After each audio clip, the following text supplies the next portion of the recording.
ওসমান, তুমি দেখে যাও, লক্ষ লক্ষ জনতা, তৌহিদি জনতা তোমার জন্য পাগল।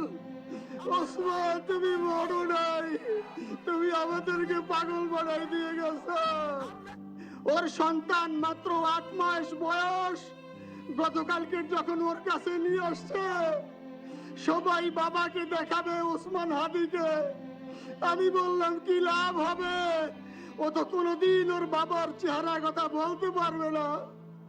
ওর ছেলে আর কোনোদিন জানবে না যে আমার বাবা কেমন ছিল। ভাইরা আমার, ওসমান হাদি আর ফিরে আসবে না। আল্লাহর কাছে আমরা সবাই দোয়া করি, আল্লাহ যেন আমার ভাই শহীদ শরীফ ওসমান হাদিকে জান্নাতুল ফিরদাউসের মেহমান হিসেবে কবুল করেন।